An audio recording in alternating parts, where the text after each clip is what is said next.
Hello, Rebels. Welcome to the base. Steve Hilton here. Kristen Garcia-Dumont with me today. Hi, Kristen. Hello, everybody. All right, so make sure you follow us on Apple, Spotify, YouTube, wherever you get your podcasts. Lots of news going on in California. And to help us understand what's going on and what might be coming up next, we've got someone I really follow very closely to find out what is actually going on in this state at every level of politics and government. He's Jeremy White. He's the California politics reporter for Politico, and he writes an invaluable newsletter called Playbook. If you haven't seen it, if you don't follow it, you really should. It's just so informative about everything that's going on. I highly recommend it. And Jeremy White is with us now. Hi, Jeremy. Hey, Steve. Thanks for the kind words. No, not at all. It's just so I often say to people, one of the issues with California I speak obviously as someone who hosts a national TV show on Fox News, and I often sort of complain about the fact that California politics, given that we're such a huge and important society, economy, all the terms we use to emphasize just how important California is, the fifth biggest economy in the world, and so on. I would say it's not really covered enough. It's all our media coverage is too national, and it's frustrating for me. I'd love to do more stories about California, but we have a national audience, and there you are. But actually, there is a lot of coverage. I mean, you do such a great job of keeping up with what's going on. That's really kind of you. I have a lot of terrific colleagues in the press corps, from publications, everything from the LA Times to Cal Matters, who I think are also doing an outstanding job. And I agree with you. I am biased here, but I tend to think what happens in California is very consequential. So yeah, we're always happy to keep folks informed. So let's just talk about where we are politically. I mean, we often... not exclusively politics and policy on this show, but it's a big part of what we do, particularly on the first episode during the week. After the recall now, 3 weeks on from the recall, just as a broad overview, where do you think we stand in terms of the political picture? What the recall result has done, if anything, to the mindset of the governor, of those in the legislature, how they see this result as affecting what they may be doing in the future? I would say there are two principal takeaways from Governor Newsom surviving the recall and beating it pretty handily. The first is that I think any sort of concerns about re-election in 2022 have evaporated. Mm-hmm. There was certainly a sense out there that not if he lost, but if he prevailed narrowly, say by a few points, that might spell some real trouble for 2022. I think the governor and his allies look at that pretty resounding victory and think it's likely going to be smooth sailing. And then I think it is clear that the legislature is going to try to put something on the ballot in 2022 to change the process of how California conducts recall elections. Nobody's trying to get rid of it, but they're trying to modify it because it's a part of the Constitution. Any change would have to go before voters, so both the legislature would have to get enough votes to put a change on the ballot, and then a majority of Californians would have to approve it. And I think that is certainly going to be high on the agenda next year in Sacramento.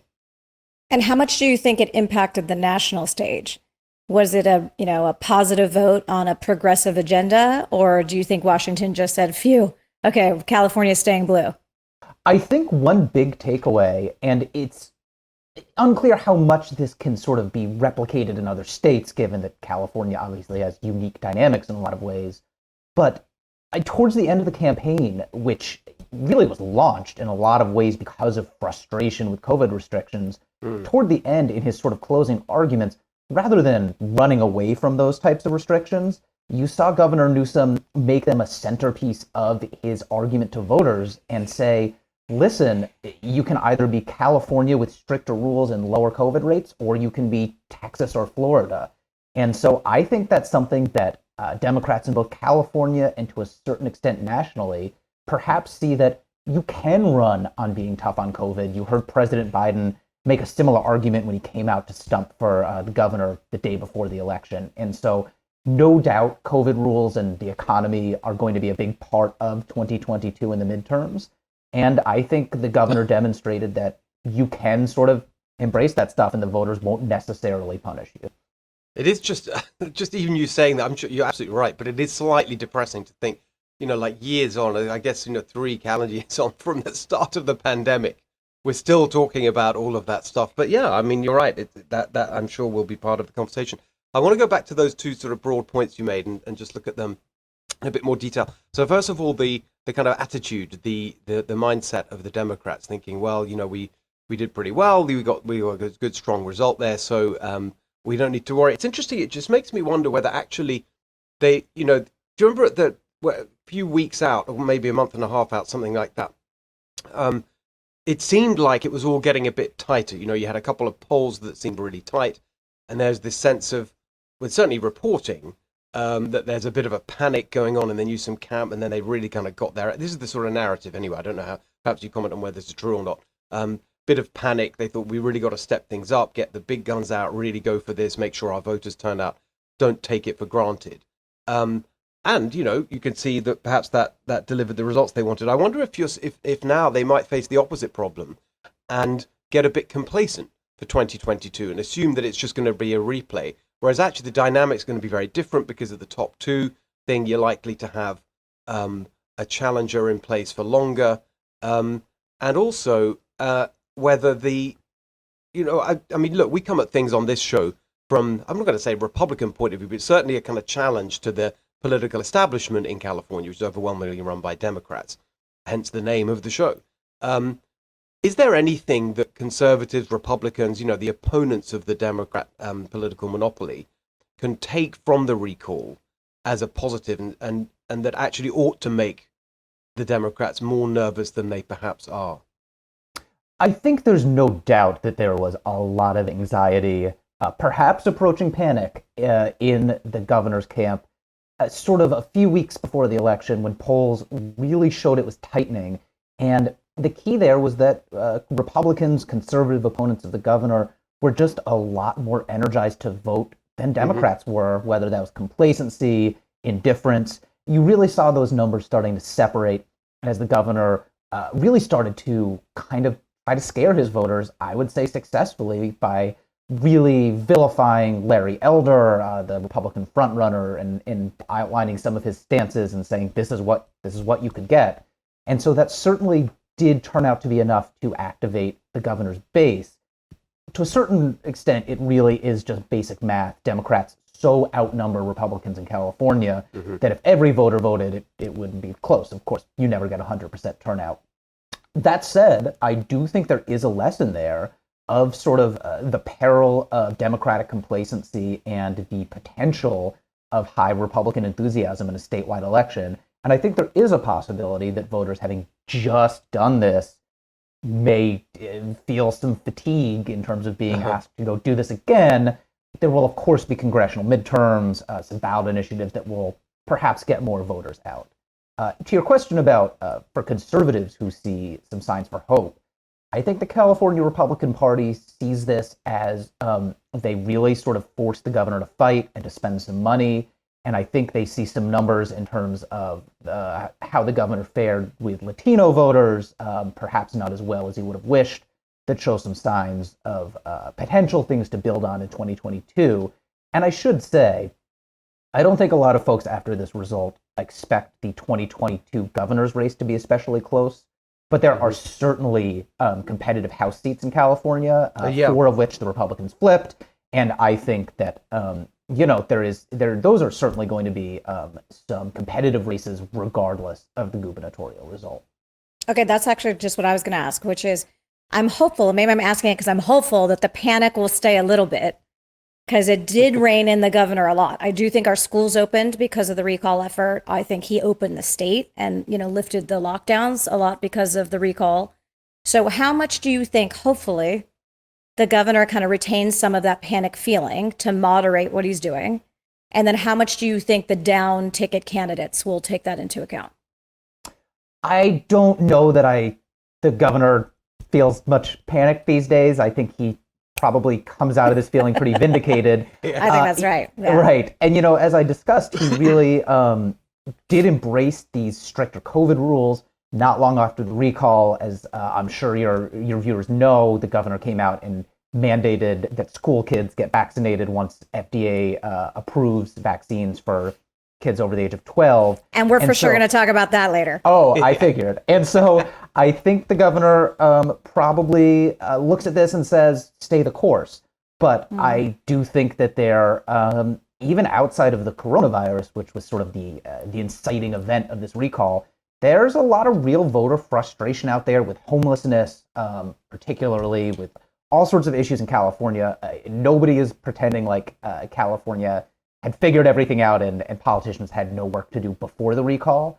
And so I do think there are still a lot of sources of disillusionment out there that are going to be a challenge, not just for the governor, but for congressional and state legislative candidates. Yeah. It feels to me like he's, if anything, been emboldened.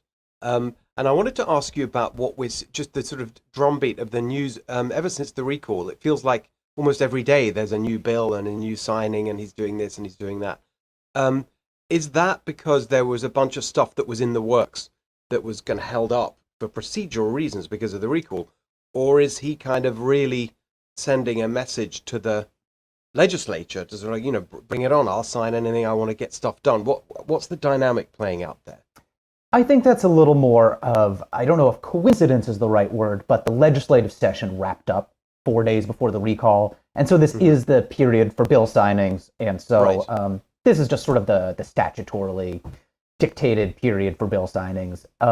There were some questions out there as the governor and his team sort of contemplated what timing would be best for the election about whether it would help or hurt the governor to have made decisions on all of these bills, say, before the election. Now we have a scenario in which he's making decisions and vetoing and signing bills afterwards, and so of course it can't affect the outcome. I honestly don't know how closely our average voter follows what the governor is signing and vetoing, but certainly that was part of sort of the larger picture of the types of bills that were and weren't getting out of the legislature in this past year. People were very aware that the governor was operating under this sort of political shadow, and I think that inevitably was a lens through which policymaking happened. How much I always think of Gavin as using California as a stepping stone, sort of with no judgment. Like, it just sort of is what it is. He really wants to run for president. He's got his eyes on a bigger prize. So, I do think some of what's happening right now is him feeling emboldened. But query to you is, how much is it, him trying to step out on the national stage?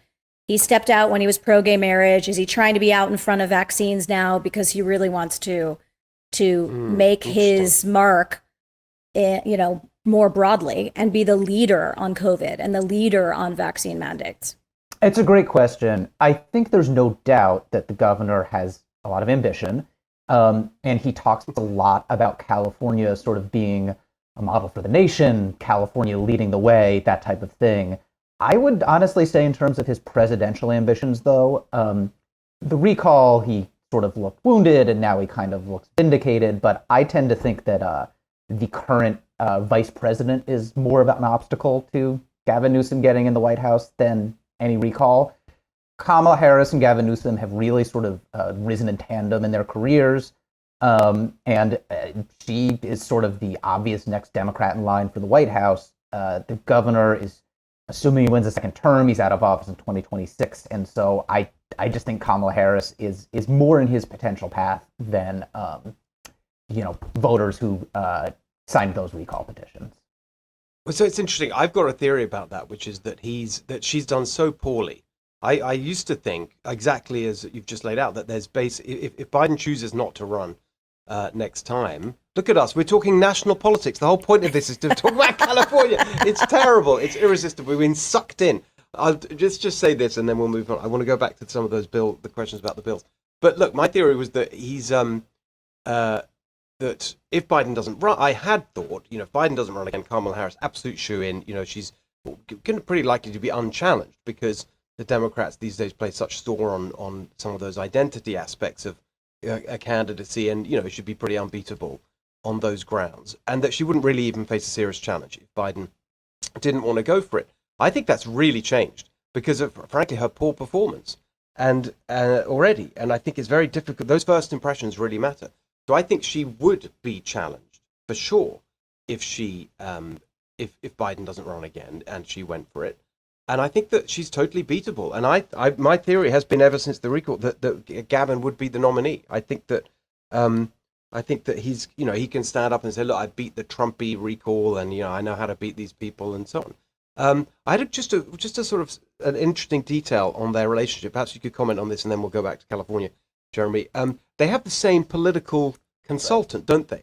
Yes, they have the same political team, and I think that's a big reason why you're unlikely to see a situation in which they're both vying for the nomination at the same time, because they're being advised by the same folks, and that makes it just much harder to imagine that team is going to allow that sort of kind of ugly inter-Democrat clash to happen. But you never know in politics, so I never say never. He's got a brilliant name. He's called Ace Smith. That's right, isn't it? Yep, Ace Smith, longtime Democratic political consultant. I believe his first name is actually Averill. I'm probably saying that wrong, but everybody knows him as Ace. Yes. And as long as he keeps winning, he's going to keep going by that name. No doubt. There you go. So look, I want to go back to the California stuff. All these bills. Let's just talk about that. Is there? I think you're right. That so much of what happens passes people by. But just would you pick out a couple of things that have happened recently? I know not necessarily for the sort of the last couple of days, but just in the last kind of session. Let's just say from the session, particular things that you think are significant, either things that did get done or things that looked like they might get done but actually ended up stalling for one reason or another. Certainly. I would point to a couple. California is now going to be a universal vote-by-mail state, which is to say, for all elections going forward, every registered active voter is going to be mailed a ballot. There will still be physical in-person polling places if folks want that, but California did a mail-based election like that in 2020, and for the recall, that's now going to be permanent. I think that's a huge shift, and of course, a lot of debate and political clashing over voting rights going on now in this country, and so I think that really lays down a significant marker in America's most populous state. This one is maybe a little wonkier, but as you and your listeners know, housing affordability is a huge, enormous issue in California. I think homelessness and housing costs they're essentially two sides of the same coin. And so there has been a lot of effort in Sacramento in recent years to amplify housing construction, make it easier to build houses. Some of those more ambitious bills to sort of move California away from just single-family homes into more multi-unit developments kind of stalled. This year, a bill did get through that allows homeowners on single-family lots to split those lots and build duplexes, so you get up to 4 homes on what was previously a single home lot. Now, again, that may sound kind of wonky and obscure, but given that I really think housing and homelessness are sort of the preeminent political issues right now, I think a lot of folks consider that to be perhaps the most significant law to come out of this year. Okay, on the vote by mail, because it makes me insane. I know you think it's fine. I looked at you enough on Twitter to know you think it's fine. And so I guess the question is this. So many people think that is rife for fraud. There's so many things where you actually physically need to show up or you need to prove your identity in some better way than just, yep, that's me. I'm just going to let some random down the road check my signature. Why do you think it actually didn't get more press on how that can lead to fraud? There was sort of this fawning by everyone of like, oh, that's so convenient. That's so great. Oh, it's voters' rights. I can't really think off the top of my head of anybody in California who dug in on the press side saying, hold on a second. We have seen fraud. This could be problematic, or at least this is why the other side is concerned about it. Why do you think the press reported on it just so positively and brushed it under the rug as like, this is just a convenience. It's voters' rights. It's great. I think the lack of evidence for mail voter fraud that has changed election results in California is probably the main reason for that. Certainly, there have been concerns out there about the potential for that, but in the absence but of... why does it have to change results? And now I'm hearkening back to like my old lawyer days. But it's like, it doesn't matter if you prevail. What matters is it's there. And this has been sort of, I think, the frustration for people who are independent or conservative leaning in any state. Because right now, the conservatives are the ones who are, feeling like their vote's not counting. that actually matters in our society. If people feel like their vote doesn't matter, that's going to lead to mayhem, chaos. I mean, I really feel like that's where you see a lot of the discussion about, taking matters into your own hands. You got to stand up. You got to fight. Like, the rhetoric is actually a little scary because what's happening to people is they feel like their vote is being taken away. So you see the left saying that is so unacceptable when it's a minority whose vote gets taken away, but it's fully acceptable to take away a conservative's vote, right? So that I think we all agree that would be a problem, right? We should just say it's a problem. I would just respond that I don't think anybody's taking away conservatives' votes, and I think the folks who are essentially telling them that their vote may not count because of fraud are doing a disservice to their voters, because to the extent that a lot of conservatives do believe that their vote may not count, that the system is not reliable, the more that's amplified by leaders of the party, whether in the conservative media or elected officials, I think that's undermining voter participation. I totally agree. I don't think that's good for anyone. Yeah, I think we totally agree. But I think where we disagree and what I'm pushing you on and want to hear, I'm curious is why aren't we looking into it? I see this, there's nothing to see here, or they're not going to win, or it didn't change the outcome, or it wouldn't change the outcome. What I say to that is, who cares? I still want to see where there's fraud in the system so that we can fix it. It doesn't matter to me that they didn't do enough fraud. So why is there such a resistance to actually figuring out where we have weaknesses in the system and bolstering it? I would just say, again, the lack of substantial evidence for fraud in vote by mail elections is probably the reason you've seen less coverage of a thing that there hasn't been a whole lot of evidence of. Yeah. Well, yeah, the thing about, I mean, I've got a slight, maybe it's just coming from the UK, but the background where it's very unusual, this whole vote. But I mean, the whole system for voting here just seems so crazy to me. Like, it just feels bizarre that it's also complicated. You have these voting machines. What's that about? I'd never heard of something called a voting machine before I came here. Vote by mail was reserved for, if you just couldn't be in the country. Yeah. And the thing that I like about, if you want to call it the traditional way of doing it, is that I agree with those who see, that think of democracy as an important thing for our civic participation, that we go and vote. That's why I've always been, in this current discussion, I've said, I'm in favor of those who say, yeah, let's make Election Day a national holiday, right? Everyone should go along, make it the thing. But then there's no reason for the early voting and the mail voting, all these different types of voting, with some exceptions, of course, because actually it's a holiday and let's all go and do it together. And so that basic idea of vote on one day, count on one day, get the results on one day, I think would strengthen it for everyone. And it just feels like we're moving away from that. Anyway, again, this is a national conversation. I can't, well, it's always so tempting. Jeremy, any last thoughts on what to look for in terms of state politics just in the next, is the session still going on? What's coming up? Governor has until Saturday to finish making decisions on bills, so there's a few more hanging out there. And then we are on to redistricting and the 2022 midterms. Oh my God. It's going to get crazy. California is losing a House seat. There's going to be a lot of reshuffling, a lot of folks retiring, folks running for those seats. So we just finished the recall and get ready for the next election because it's going to get chaotic very soon.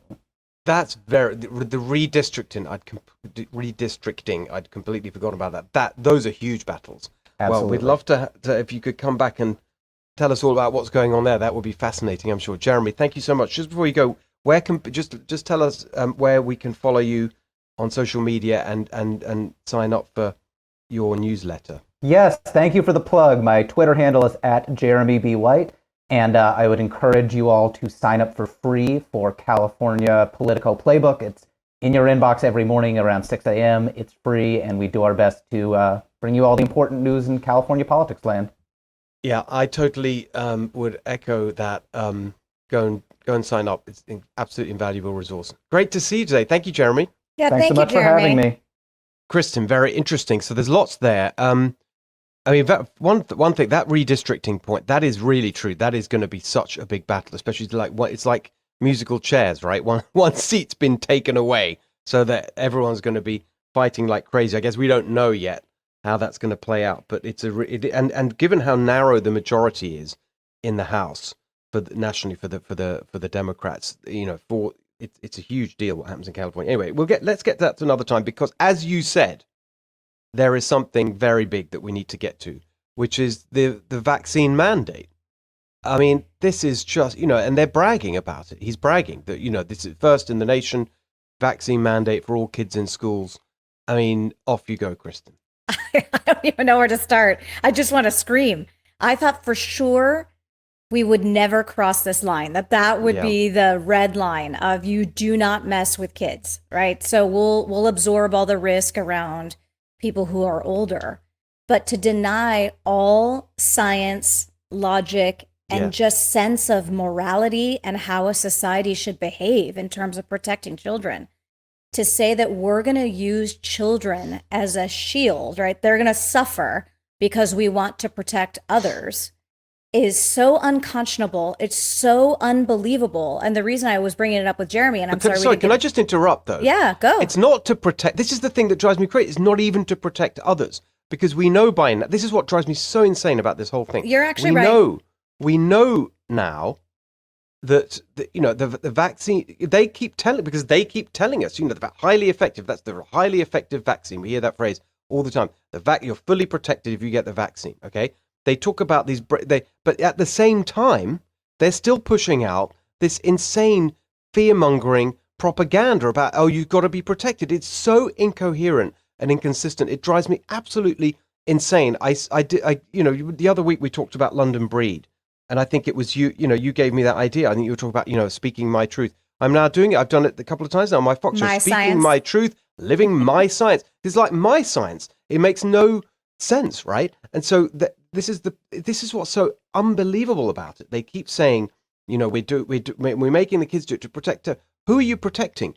Everyone by now, okay, in this country knows all the risks. They know there's no one who doesn't know that they can get a vaccine. If they want one, they can get one. You're not there is no threat to the vaccinated from the unvaccinated. I say no. Okay, there's a tiny threat. And let's just, people say, oh, the Delta variant, which is, by the way, the Delta surge is coming to an end, as it always does, because these things go in basically 2-month cycles. You could have totally predicted that. That's exactly what happened, for example, in the UK. We could almost have timed the end of the Delta surge. And they say, oh, it's much more transmissible, the Delta variant, variants are going to be. They keep telling us to look at the data. David Leonhardt in the New York Times did a fantastic job looking at the actual data. He's no sort of anti-vax conservative. Quite the opposite. He looked at the data, and it's very clear that. And I'll get the quote slightly wrong. He said, but the risks from this, what they call breakthrough infections, right? People who've been vaccinated getting an infection. The risks from breakthrough infections are on a par with risk we take every single day without even thinking about it. His example, like riding in a vehicle, like that's the level of the risk. And that's what right. we're now going to force kids to have it, even though they're barely at risk. They just brought out the data, didn't they? The CDC, how many have died total since the beginning of the pandemic? Is it like, I don't know, 400 total? And that's like far lower than all these other things, drowning and car accidents or whatever. Right, and it's like 98% have massive comorbidities. Right, yeah. Exactly, I was going to say. Yeah. And actually, as Dr. Marty McCary from Johns Hopkins, who I, who's been such a voice of reason on all this all the way through, points out, most of them had these big comorbidities. So actually, it's perfectly conceivable that the total number of kids that actually died is zero. That's. But we don't have the decent data because the CDC won't collect it. And yet, with all this evidence, the science, the data that they keep telling us to look at, they're now forcing the kids to have the vaccine. And if the parents want to do that, that's fine. But to make it a condition of going to school, it is absolutely obscene. And on top of that, the other obscenity is the way that they've pushed this misinformation. They endlessly go on about misinformation, right? Their misinformation about wildly exaggerating the risks of the virus, causing this climate of fear, and then justifying all these restrictions on the back of it. When this vaccine mandate was announced the other day, I think one of the saddest things I heard was on my local NPR. They talked to a kid in a school in Oakland, and he, to see what they thought of it. And this kid was saying, no, this is great because, I just want to feel safe at school, and we all want to feel safe at school, and this is going to help us feel safe. You are safe, but the adults And the media have told you to be frightened for no scientific reason. It's completely obscene. Right. And then just the way they lie, and then you see so many people Yes. just hearing something that is just a ridiculous statement, and then society just nods in what I call bovine agreement of like, oh, thank you for explaining it to us. And the one that's the most absurd is that the reason there are variants is because of the unvaccinated. That is such a disgusting lie. It's a provable lie. It's like, you know nothing about virology if that's what you think. Is that what happens with the flu? Right? I mean, so it's just outrageous, but people, they'll take in any information that legitimizes the, yes, Yeah. I want to shoot up a 5-year-old with a drug that hasn't been disgusting. tested. And look, in 5, 6, 7 years, it may be that it's proven out that it's extremely safe. All parents are saying, is hold on a second. I just don't know. Like, we don't have long-term studies on this. We studied the smallpox vaccine for 20 years, polio vaccine for 20 years before we injected children with it. So let's get a little more data under our belt before we say, everybody not only should, but has to take the vaccine. That's number one. It's just outrageous to call these people anti-vaxxers. And then 2, parents not respecting the fact that, look, your kids sat with unvaccinated kids every single year. No, children don't have to be vaccinated. There's religious exemptions for even vaccines I 100% believe in. Measles, mumps, rubella, all these things. And to now say that the COVID is so much riskier than these is just a flat out lie. It's a lie. I mean, and as Jay Bhattacharya at Stanford, I talked to him about it all the time. He said, there's the data and the science all incredibly clear. The risks to children from vaccination are higher than the risks from the virus. So why are we making parents do that? That's right. Right. Why? What's the possible justification? Because it's an ideology with them. It's a like religion. it is. It's my science. It's not about science. It's so infuriating. And then on top of that, right, the politics, of course. This is even worse if you get, which is, but guess who Gavin Newsom, at the same time he's forcing kids to get the vaccine, guess who he's fighting hard to make sure that they don't have to have the vaccine? Unions. His donors.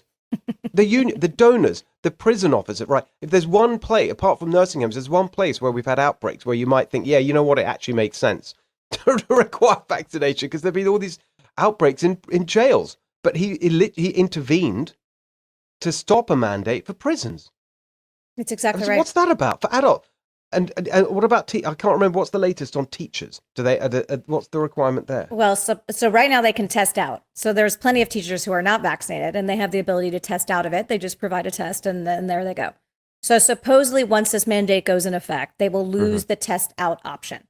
I call total BS. I think the unions are going to make sure that they maintain their testing out option, and so it's literally only going to be kids that are required to be vaccinated, and it's this fake narrative that it is because a child could then transmit it to an adult, and that adult is at risk, even if they're vaccinated, because they got exposed by an unvaccinated person. But this is the logic insanity. is crazy. The kind of, that's why I come back to the climate of fear. I mean, again, it's interesting. It just struck me.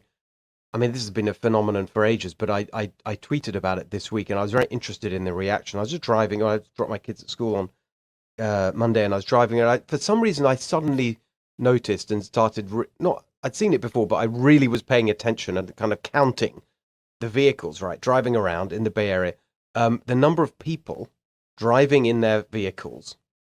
Why I say vehicles, like in their cars or whatever, driving like a police officer. Yes, yeah, whatever. No, but wearing a mask, okay, inside the car when there's no one else in the car. Often I saw people literally with the window down, wearing a mask. There's no one else in the car. Like at least over half the cars, right, driving around like this. People wearing them. Why? What is that even about? But lots of people replying. We don't see that in Texas. I've never seen that in Florida.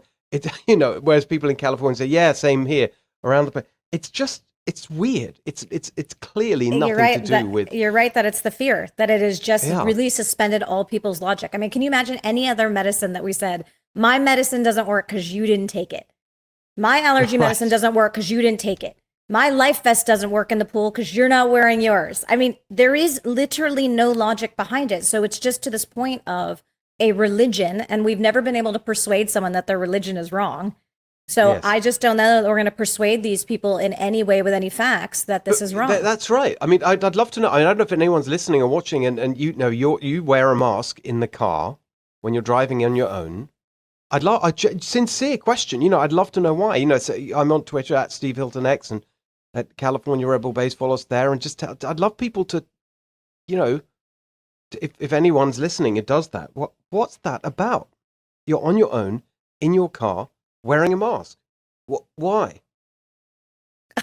You know, like, really? I think, and didn't you ask me, like, nobody has any good reason for it. I think I've heard some people say No, but they maybe there is. I forget. mean, I had some people. I was really interested in the replies. I was looking through the replies. So half the people saying that's crazy. That's California for you. But other people, well, sort of trying to put themselves in. Well, maybe they were just about to go into a store or this or that or what.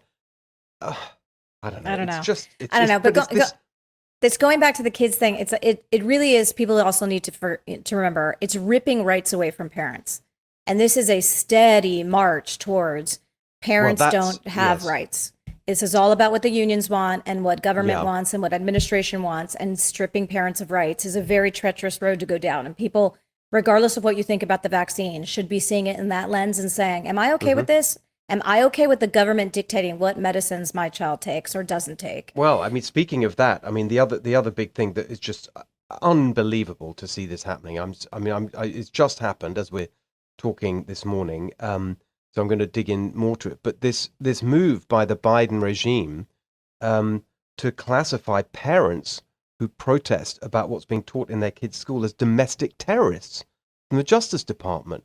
And then you have Randy Weingarten sort of weighing in and saying, thanks for saving it. I mean, it's just beyond belief. I know. And what was crazy was when I saw this, immediately parents saying, well, you shouldn't be able to threaten a school board. You shouldn't be able to threaten the board of supervisors. You shouldn't be able to threaten a union. Again, playing with these words of like, who gets to define threat? The person who gets to define the word is the person who has all this power. So you're okay with the Department of Justice getting to come in every single state and determine when a parent is issuing a threat?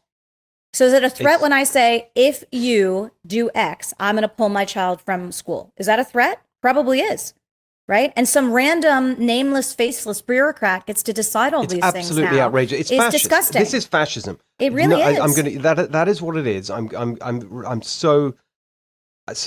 stunned, but I mean, I guess we should, the sort of creeping authoritarianism that you see from the left is just, they're emboldened by it and they keep going. And it's just, and the idea that that as a parent, you have no right to question the people that are running this. This is why, actually, we've talked about this before, the school choice measures, the ballot initiatives that may be on the ballot next year, putting the power in parents' hands are so central to this, because you've got it, the bureaucracy, the politicized bureaucracy around education has just got, so powerful. You've got to destroy it. You can't reform it. You have to destroy it. You have to just, that's why, ultimately the answer is, as I've argued for years, actually, for more than 10 years, it's a completely open marketplace where there's no school boards, there's no school district. It's just a marketplace where parents have the money, that's their tax money. It's redistributed them on equal fair basis. So there's no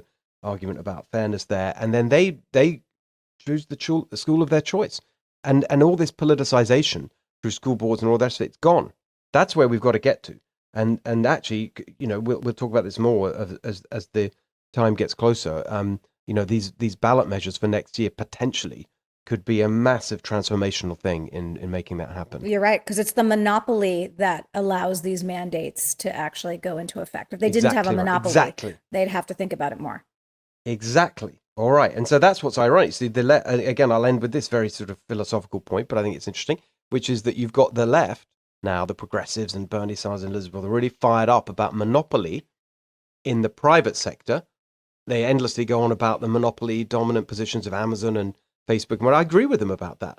But they're completely fine with monopoly when it comes to the public sector. They want more of it. They actually want to increase the power of the state monopoly. They want to centralize power. They want it all in Washington, D.C. with their big spending. It's totally contradictory. At least we can be coherent and consistent and say very clearly that decentralized power, competition, are always good, whether that's the private sector or the public sector. And when we want to see more of it, that is what people power is all about. And that's what we are for on this show, aren't we, Kristen? Absolutely. I was going to say, well said. I believe. Very good. Okay, so let's leave it there for today. Great conversation. Great to see you as always. Thank you for being with us at California Rebel Base. Thank you. Make sure you follow us at Apple, Spotify, YouTube, wherever you get your podcasts, and we'll see you soon for the next episode.